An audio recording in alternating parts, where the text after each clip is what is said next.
Hello foodie lovers, ఎంతో tasty healthy అయిన తాటి రొట్టెలు ఎలా తయారు చేసుకోవాలో చూద్దాం రండి. సో తాటి పళ్ళని అయితే ముందుగా వాటర్తో నీట్గా క్లీన్ చేసి పెట్టుకొని ఇలా గుజ్జు తీసుకోవాలన్నమాట. మనం క్యారెట్ తురుముకునే దాంతో ఇలా ఈజీగా గుజ్జు తీసుకోవచ్చు. సో చూస్తున్నారు కదా. సో ఇలా మేము 2 పళ్ళని తీసుకున్నాము. 2 పళ్ళని కూడా ఇలా కంప్లీట్గా గుజ్జు తీసేసుకున్నాము. సో చూస్తున్నారు కదా, ఈ కప్పుతో 1.5 కప్ వచ్చిందనమాట. 2 తాటి పళ్ళని తీసుకుంటే ఆ గుజ్జు మొత్తం ఒక కప్పుతో కొలిచి పెట్టుకుంటే, ఎందుకంటే మనం రవ్వ తీసుకునేటప్పుడు కూడా మనకి మెజర్మెంట్ తెలుస్తుంది కాబట్టి సో కప్పుతో కొలుచుకుంటే బెటర్ అనమాట. అదే కప్పుతో 1.5 ఇడ్లీ రవ్వ తీసుకున్నాము. మీరు బియ్యపు రవ్వ యూజ్ చేసినా పర్వాలేదు, ఇడ్లీ రవ్వ అయినా పర్వాలేదు. 1.5 ఇడ్లీ రవ్వ తీసుకున్నాము. ఆ రవ్వలో కొంచెం కొంచెం వాటర్ యాడ్ చేస్తూ కలిపి ఒక 1 అవర్ పక్కన పెట్టేయాలి. బాగా నాననివ్వాలన్నమాట. తక్కువే వేయాలి, వాటర్ అయితే ఎక్కువ యాడ్ చేయొద్దు. సో అలా వాటర్ యాడ్ చేసి ఒక 1 అవర్ పక్కన పెట్టిన తర్వాత బాగా నానుతుంది రవ్వ. మనం గుజ్జు తీసి పెట్టుకున్న దాంట్లో ఆ రవ్వను బాగా మిక్స్ చేసేయాలి. ఆల్రెడీ తాటిపండు గుజ్జులో స్వీట్ ఉంటుంది కాబట్టి సో దానికి తగ్గట్టు మనం బెల్లం అనేది వేసుకోవాలన్నమాట. మేమైతే 3/4 కప్పు బెల్లం వేస్తున్నాము. స్వీట్ ఎక్కువ తినేవాళ్ళు కంప్లీట్ కప్పు పూర్తిగా 1 కప్పు వేసుకోవచ్చు. అలాగే 1 కప్పు కొబ్బరి తురుము వేస్తామన్నమాట.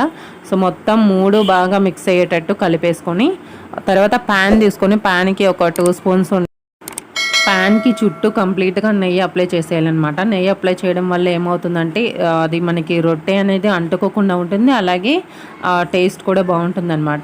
సో స్వీటే కాబట్టి నెయ్యి ఎక్కువ అప్లై చేసిన ప్రాబ్లం లేదు. మేమైతే 2 స్పూన్స్ అప్లై చేసాం. సో అప్లై చేసిన తర్వాత ఆ పిండి మనం ఏదైతే కలిపి పెట్టుకుంటామో అది అలా రొట్టెలా వేసి స్టవ్ మీద పెట్టి మీడియం ఫ్లేమ్లోనే, హైలో పెట్టకూడదు. మొత్తం కంప్లీట్గా సిమ్లో పెట్టేసిన ప్రాబ్లం లేదు.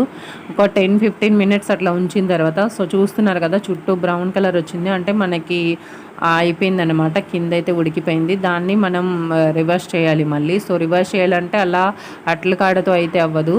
సో దాన్ని రివర్స్ చేయడానికి మనం ఏం చేయాలంటే దాని మీద ప్లేట్ పెట్టేసి ఆ ప్లేట్తో కలిపి అట్లా రివర్స్ చేస్తే మళ్ళీ అది రివర్స్ అవుతుంది అనమాట. సో చూసారు కదా, మనకి కంప్లీట్గా కాలిపోయింది. మళ్ళీ దాన్ని ప్యాన్కి మళ్ళీ నెయ్యి అప్లై చేసి ఆ ప్లేట్లో ఉన్నది ఇంకొక ప్లేట్లోకి రివర్స్ చేసుకొని దాన్ని మళ్ళీ ప్యాన్లోకి టర్న్ చేయాలన్నమాట. సో అలా చేసిన తర్వాత మళ్ళీ మూత పెట్టేసి మళ్ళీ మనం ఒక 15 మినిట్స్ అలా వదిలేస్తే మనకి కంప్లీట్గా రెడీ అయిపోతుందన్నమాట. 2 పక్కల కూడా నీట్గా రొట్టె కాలుతుంది. సో మళ్ళీ దాన్ని అలా వదిలేయండి, కంప్లీట్గా చల్లారే వరకు ఒక 15-20 మినిట్స్ వదిలేసిన తర్వాత మనం సర్వ్ చేసుకుంటే బాగుంటుంది. సో మనకైతే ఇప్పుడు 2 పక్కల కూడా రొట్టె అనేది నీట్గా అయిపోయింది, రెడీ అయిపోయింది అనమాట. సో చూసారా, సేమ్ అసలు ప్యాన్ కేక్లా ఉంది. ఎంత బాగుందో అసలు, టేస్ట్ కూడా అంతే బాగుంటుంది. సో తప్పకుండా ఒకసారి అయితే ట్రై చేయండి. అలాగే వీడియో నచ్చితే ఒక్క లైక్ చేసి ఛానల్ సబ్స్క్రైబ్ చేసుకొని మరిన్ని అప్డేట్స్ కోసం పక్కనే ఉన్న బెల్ ఐకాన్ క్లిక్ చేయండి. Thank you.